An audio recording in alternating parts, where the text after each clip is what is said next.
Labdien! Labdien! Šodien mēs sākam raidījumu ciklu par cilvēkiem, kas grib iet politikā, par jauniem cilvēkiem. Jā, varbūt pēc gadiem viņi nav jauni, bet politikā viņi ir jauni.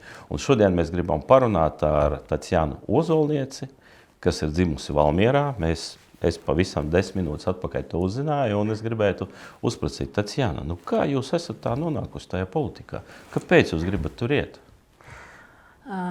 Es nonācu politikā varbūt pavisam nejauši, bet man tas ļoti interesē, un es jūtu sevi spēku, potenciālu darīt kaut ko vairāk, kaut ko labāk. Ko jūs, Tatjana, neredzat, ka mūsu politika kaut ko dara labu?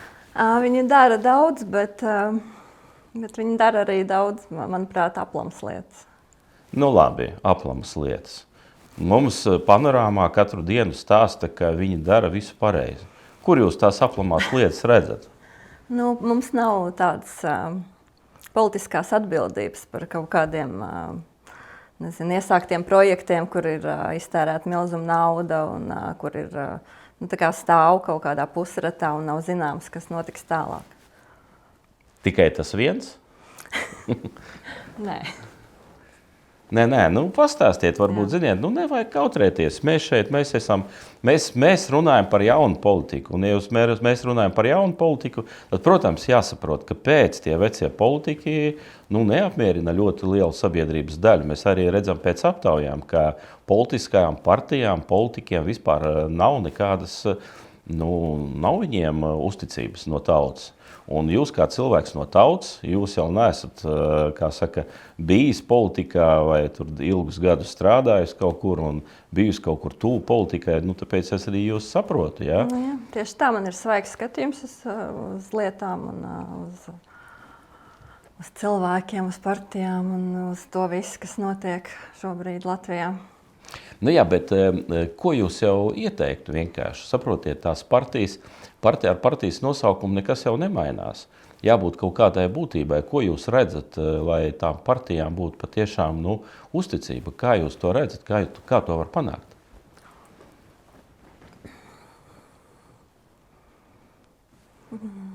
Es domāju, ka ir svarīgi, ja strādā kopā gan pieredzējuši politiķi, gan jaunas sejas. Vieniem no otriem ir daudz ko mācīties. Un, jauniem cilvēkiem ir tas skatījums, kas nav varbūt tāds viņi bez stagnācijas, teiksim.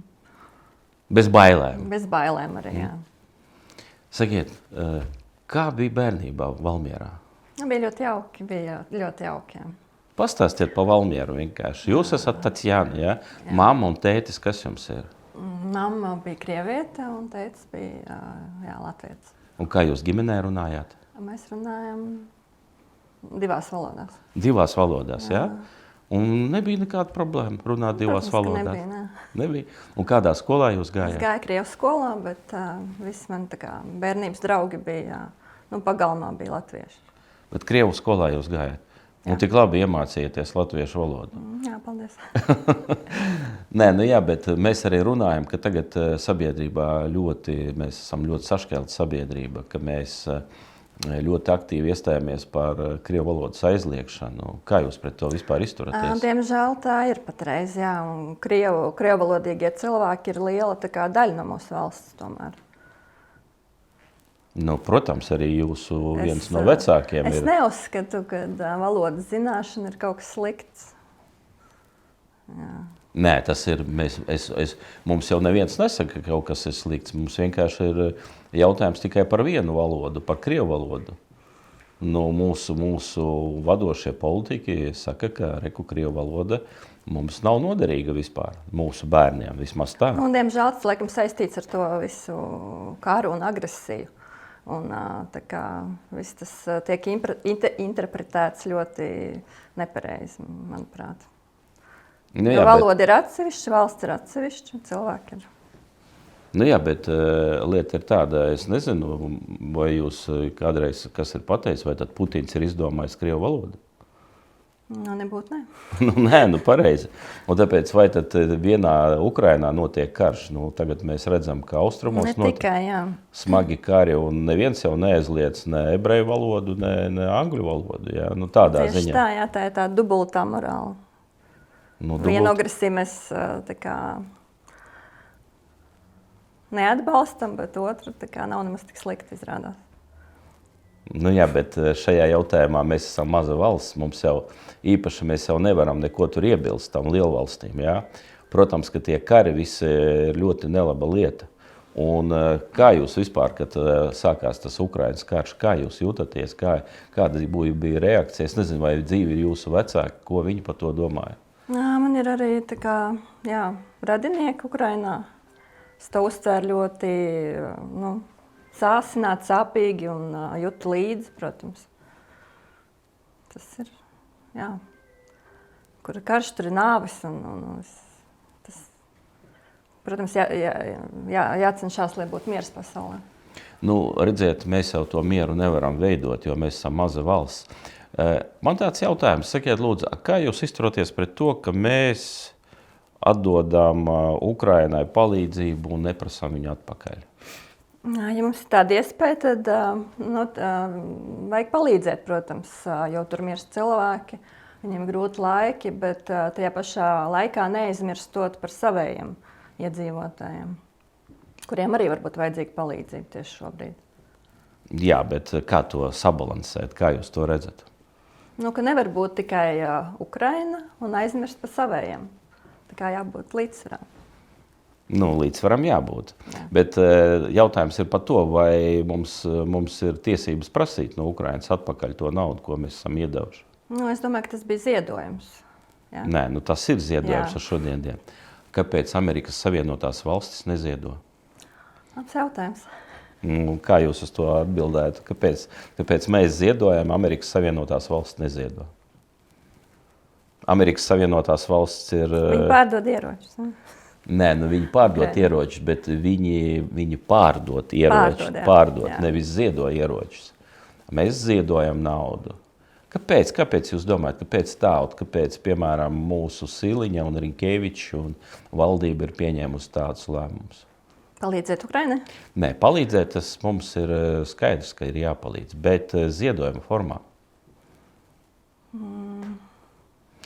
Labi, jūs piekrīt tam vai nē? Es piekrītu, jā. Ka jāziedo? Kad vajag palīdzēt, es piekrītu, jā. Jautājums Savu iespēju robežās. Jautājums ne par to. To, ka palīdzēt, es jums arī piekrītu. Bet vai mums ir jāziedo tā nauda, vai jums ir jāprasa viņa atpakaļ? Kā jūs domājat? Tas ir politisks jautājums. Jo jūs jau ejat politikā. Jā, protams. Jābūt nostājai. Tas ir ļoti svarīgs jautājums. Kā jūs domājat? Mums ir jāziedo vai tomēr jāprasa no Ukrainas to naudu atpakaļ? Es domāju, ka ziedojums ir ziedojums. Tas jau ir ziedots un tagad atpakaļ gaitā pieprasīt kaut ko atpakaļ. Jā, bet jūs jau rudenī, ja kļūsiet Saeimas deputāti, jā, jums jau tie jautājumi būs no jauna jārisina. Jā. Tagad ir pieņemts lēmums, Latvijas valsts ir pieņemts lēmumu bez Saeimas balsojuma, ka 100 miljonus gadā mēs ziedosim Ukrainai. Vai jūs atbalstīsiet? Es dzirdēju, ka tas bija vienreizējs tāds pasākums. Nē, tas ir 1 miljārds, ir 10 gadu laikā, katru gadu 100 miljonus. Vai jūs piekritīsiet tādā? Es neatbalstu. Neatbalstu. Nē. Es to gribēju no jums vienkārši saklausīt. Jūs tādu neatbalstat. Labi, tad mēs varbūt parunāsim kaut ko par Latvijas lietām. Ko jūs darītu pirmo, kas mums ir jāizdara, būdam vienkārši Saeimā, ko mums ir jāizdara, lai mēs šeit varētu kaut kādā veidā vismaz saprast, ka tā dzīve būs labāka mūsu iedzīvotājiem. Manuprāt, tas ļoti svarīgs jautājums ir demogrāfijas, jo bērni ir mūsu nākotnē, un ja nedzims bērni, tad nākotnē mēs nebūsim vairs kā valsts un kā tauta. Tāpēc jāatbalsta jaunās ģimenes, lai viņiem būtu drošības sajūta, lai viņi gribētu tos bērnus dzemdēt un audzināt viņus tā kā mierīgā, drošā valstī. Jūs atbalstītu tādu lēmumu, ka tos 100 miljonus atdot jaunām māmiņām, lai nevis sūtītu uz Ukrainu, bet atdot jaunām māmiņām par bērnu piedzimšanu? Nu, tas būtu labs atbalsta gājiens. Es domāju, tas tāds varbūt provokātors tāds jautājums. Bet, principā jūs atbalstīt tādu, ka tos 100 miljonu vietā jūs, kā ar Saeimas balsojumu, atdotu mūsu jaunām māmiņām. Tas palīdzētu vispār mums to demogrāfiju pacelt. Es domāju, ka jā, bet tas nav tikai naudas varbūt jautājums, bet arī tā kā drošības, kas notiek šobrīd pasaulē. Jā. Bet morāli jūs saprotiet, ka mums ir tāda partija kā progresīvie. Ja? Un viņiem morāli ir tāda, ka viņiem ir brīva pieeja savai dzīvei, savām kaislēm, savai vienkārši pasaules izpratnē. Un ar tādu brīvu pieeju es nedomāju, ka ar progresīvo ideoloģiju Latvijā varētu tie bērni tik dzimt. Jā. Kā jūs ar to skatāt? Viennozīmīgi cilvēki ir dažādi, un viņi ir bijuši dažādi, un būs daudz dažādu cilvēku. Jā, Bet kā jūs to redzat? Jūs jau pats sakat, ka ne tikai naudā tas jautājums, bet kā jūs to morāli tiem jauniešiem un jaunām ģimenēm, kā jūs to ko mēs varētu darīt kā sabiedrība, kā valsts? Viennozīmīgi atbalstīt un dažādos veidos. Jā, bet atbalstīt kā? Saprotiet, lieta ir tāda, ka mums ir labi, notiek dažādi pasākumi. Bet es godīgi pateiktu, pēdējā laikā neesmu redzējis tādus kā liels ģimenes svētkus, kur parāda bērnus. Tā ģimeniskumu tieši. Jā, ģimeniskumu, kur parāda māmiņu un tēti, kur ir 5, 7 bērni, kā mēs tur atbalstam, palīdzam. Mēs to nerādām. Kāpēc? Mēs neveidojam jaunas filmas par latviešu kultūru, par latviešiem, par to pašu, kā mums bijām daudz bērnu ģimenes, mums bija ļoti daudz, jā. Un Jānis Streičs tagad pavisam nesen mūsu ideāli kolosālais liels zaudējums. Liels zaudējums, viņš taču veidoja tās filmas. Tās filmas patiešām bija, priekš mums, priekš tautas, un tas tā, mēs, starp citu, tās filmas bija veidotas tajā okupācijas laikā, Jā. Varat iedomāties, kāds cilvēks bija vienkārši ģeniāls, ka tad viņš varēja veidot tādus filmas, kas mums tagad mēs skatāmies un mums paliek labi ap sirdi.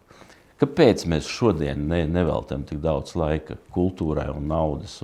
Dzīves ritms ir ļoti ātrs šobrīd ir kļuvis. Laikam tāpēc. Jā, bet vai tad mēs veltam dažādām citām lietām? Jā. Jūs prioritātēm tagad, jā. Jūs skatāties citreiz panorāmu? Es dažreiz paskatos, jā.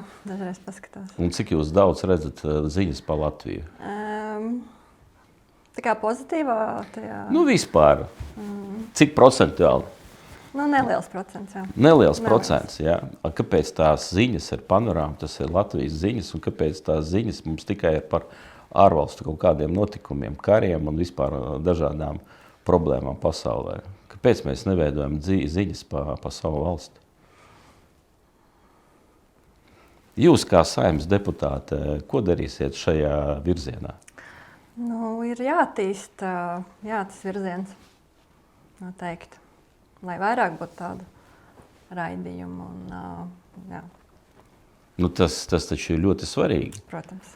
Jo ja mēs nerādām to, kas notiek pie mums valstī, un parādām tikai to, kas notiek ārzemēs, kāpēc, kas tad notiek? Sakiet, lūdzu, kā jūs domājat šajās Saeimas vēlēšanās? Kam ir jānotiek, lai vienotības vara mainītos?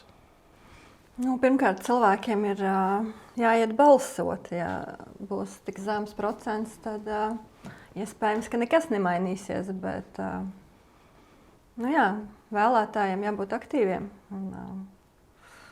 Jāuzklausa jauni cilvēki, jaunas partijas, jauni viedokļi. Jāpieņem lēmums. Jā, bet kā jūs to stimulēsiet viņus? Jūs personīgi kā stimulēsiet, lai nāktu balsot jauni cilvēki, vienalga kādi cilvēki? Vienalga iet cilvēki balsot. Ko jūs darīsiet? Ir jāstāsta par mūsu programmu, par mūsu partiju, par mūsu mērķiem. Kādi jums ir mērķi? Tad pastāstiet varbūt kaut ko. Nu, viennozīmīgi, lai Latvijai būtu augstāks dzīves līmenis, lai pie ārsta nebūtu jāgaida gadiem, lai būtu pieejamāka medicīna, lai nebūtu nabadzības kaut kādas pensionāriem. Nav jāizvēlās vai pirkt zāles vai, ēdienu.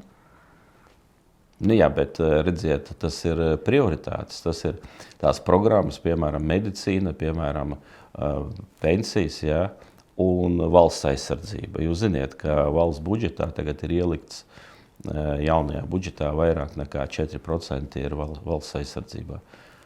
Nu, vai jūs noņemsiet no valsts aizsardzības un atdosiet medicīnai, vai kā jūs to visu redzat? Kā mēs pelnīsim, lai mēs patiešām to visu sakārtotu? Kur jūs redzat tās iespējas? Vienkārši ir pareizi jāpārplāno viss. Ko nozīmē pareizi? Nu, ir atbildīgi, uzmanīgi, ir nozares, kur var noņemt un ir, kur var pielikt.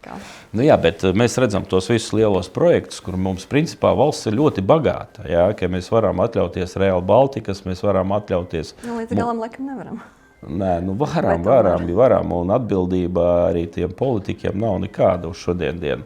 Mēs redzam, ka ļoti daudz naudas ir izšķērdētas, jā, un principā tas ļoti parāda to, ka sabiedrība neusticās politiķiem, jo arī tiesības sargājušās iestādes uz šodien dienu nestrādā pareizā virzienā, lai patiešām sodītu kaut ko. Un tāpēc tāda ir visatļautība. Jā. Un redziet, piemēram, jums kā partijai, jā, Saskaņas centrs, nu, man liekas, ka nav jau tas valsts finansējums, jā, lai iet uz vēlēšanām. Partijai Saskaņa ir, jā, bet partiju apvienībai Saskaņas centrs nav. Kā jūs to finansējumu piesaistīsiet? Kā cilvēki vienkārši jums uzticēsies, jo nauda arī tā ir uzticība. Kādas tās metodas jābūt? Kāpēc tieši Saskaņas centram jābūt tagad šodien tai politiskai partijai, kas veidos Latviju tālāk? Jā, mums ir vīzija, kā visu izdarīt. Pastāstiet varbūt nelielu tādu kā fragmentiņu no vīzijas. Ir lieli uzņēmumi, tā kā Latvenergo, piemēram. Ko jūs gribat kaut ko pārveidot tajā Latvenergo? Kaut ko tā kā pārveidot, jā. Nu, tas nozīmē to, ka tur ir milzīgas peļņas, cik mēs zinām. Jā, mēs zinām, principā tas arī ļoti interesants jautājums, jo Latvijā jau ir sava elektroenerģija, ko mēs ražojam, jā, un mūsu kaimiņiem viņas nav. Bet citreiz sanāk tā, ka mums tā enerģija ir dārgāk nekā kaimiņos. Jā. Protams, tur ir ļoti daudz nesakārtotas lietas. Es domāju, varbūt, jā, jums varbūt tas jautājums, tā ekonomika, varbūt tas nav jūsu, kā saka, zirdiņš. Es domāju, tie sociālajie jautājumi, es zinu, jūs strādājat, jūs esat veikala vadītāji, jā? Jā. Un jūs strādājat visu laiku kopā ar cilvēkiem. Nu, jūs redzat, ko cilvēki saka vispār. Pastāstiet, kā veikala vadītāji, ko jūs redzat no malas? Jā, protams, tagad sastopoties ar cilvēkiem, var labāk saprast viņu vajadzības, tā kā tieši acis pret aci. Un grūti ļoti bija, tā ziema bija, cilvēki ar bailēm gaidīja rēķinus, tā kā samazinājās arī pirkt spēja, un tā kā viņi nejūtās droši. Jā. Bet jūs jau pastāstiet, kādas mantas jūs tirgojat? Es lietoju, tā kā mums ir lietot preču veikals, gan apģērbi, apavi, rotaļlietas, grāmatas. Un, tā nav tikai prece par zemāku cenu, bet arī iespēja tā kā dot lietām tieši otru dzīvi, lai netiek ražotas jaunas preces. Un tādējādi arī rūpējoties par ekoloģiju. Jā, tas ir svarīgi. Un tie cilvēki nāk pie jums, tāds konkrēts cilvēku slānis. Ļoti dažādi cilvēki. Jūrmālas vilu īpašnieki nenāk pie jums? Nenāk, nē. Vai nāk jaunie mākslinieki, tur pensionāri, daudz bērnu ģimenes. Tas nāk Latvijas tauta. Jā. Latvijas tautas nāk tas, kas mums tas krējums pie jums nenāk, jā. Krējumi jūs neredzat, jā. Nē, nāk arī kādi aktieri, piemēram, un mākslinieki, jā, viņiem ir interesanti. Var atrast kaut ko tādu neparastu. Nu, redziet, viņi nekautrējas iet kopā ar cilvēkiem, ar tautu, pareizi. Tieši tā. Aktieri, mākslinieki. Kāds deputāts Saeimas ir iegriezies? Nav redzēts. Nav redzēts? Ne. Ministrs?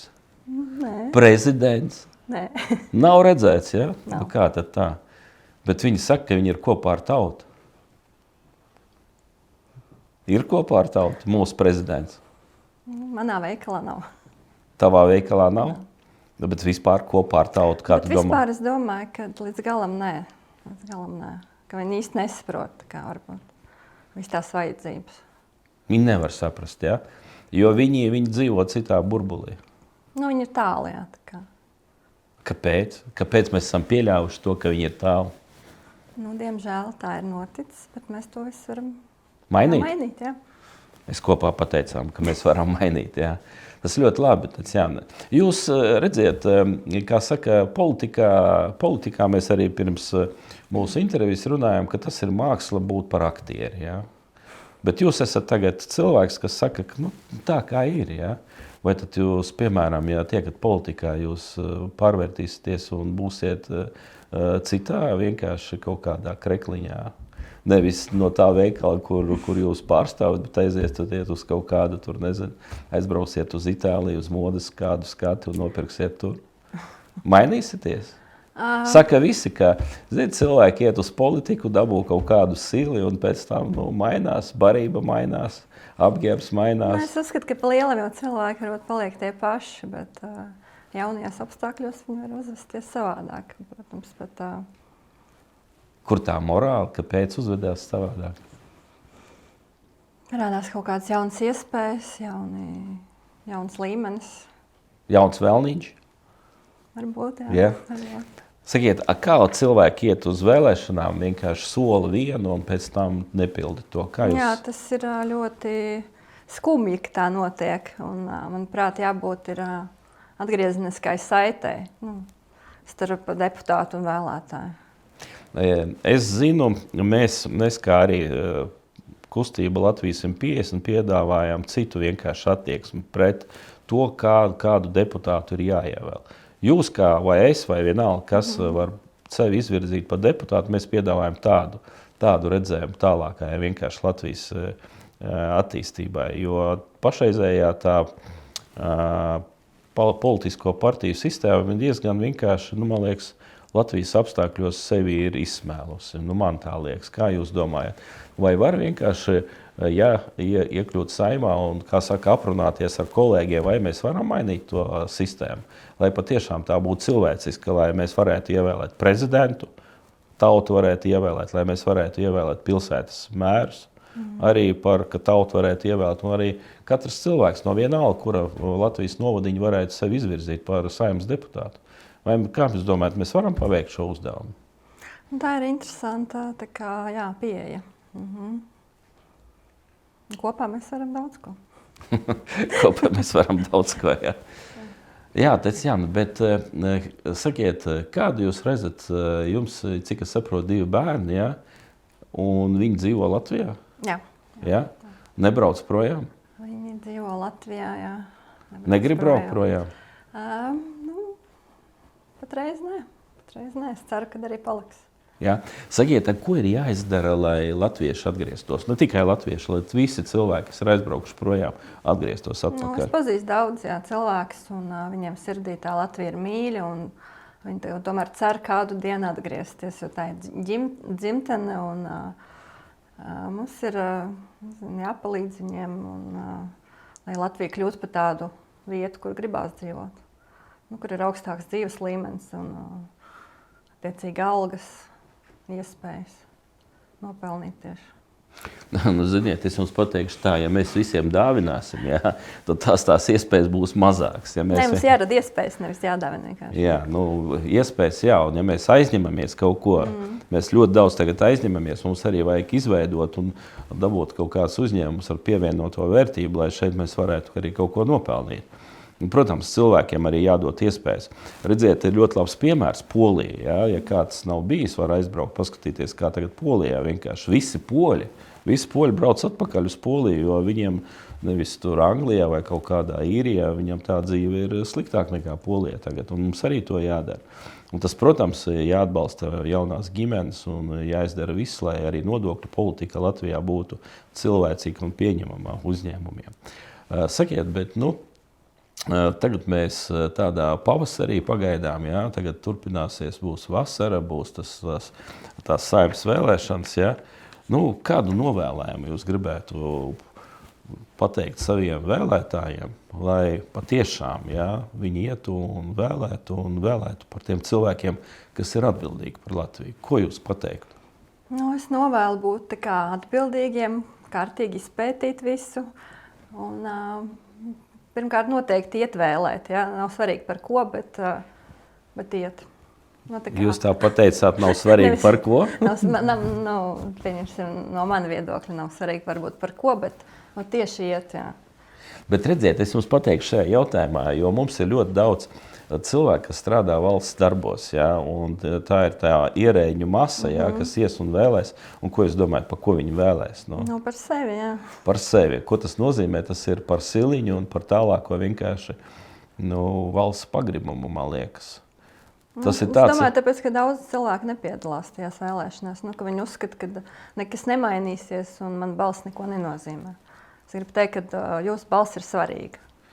Balss ir obligāti. Visiem ir jāiet, visiem ir jāvēl, un es domāju, mums jāpievērš uzmanība tam, ja, ka mēs uz šodienu Latvijas, Baltijas valstīs esam pa vidu, ja, bet mēs esam pati nolaistākā un pati nabadzīgākā valsts. Mūsu igauņi un lietuvieši ir apsteiguši, ja, un kad tu aizbrauc tepat ciemos pie igauņiem, pie lietuviešiem, prieks pa viņiem, un kaut kā ļoti tā bažīgi mēs skatāmies uz sevi. Un es domāju, ka patiešām politikā jāiet jauniem spēkiem, kas apvieno sabiedrību, kas dara nešķaļ sabiedrību, kas dara dot iespējas, un es uzskatu, ka vairāk nekā 30 gadus valstī ir bijušas sarkanās līnijas, un tikai sarkano līniju dēļ mēs neesam vienkārši tur, kur ir Lietuva un Igaunija. Jo tāda partija kā Saskaņa ir bijusi pie varas Igaunijā. Tagad sociāldemokrāti ir pie varas Lietuvā, un es ļoti ceru, ka jūsu pārstāvētā partija Saskaņas centrs būs valdībā, un beidzot Latvijā sāksies atzimšanas ceļš. Milzīgs jums paldies par to, ka jūs atnācāt, un mēs, protams, ziniet, visi politiķi, es pateikšu to, ir pieraduši pie intervijām, bet kad cilvēks patiešām no sirds atnāk un kaut ko pasaka, viņiem kaut kas var būt bišķi nesanāk. Jāskatās uz to tā, ka tas patiešām ir cilvēks, kuram ir sirds. Milzīgs paldies. Paldies par sarunu jums arī. Paldies. Paldies.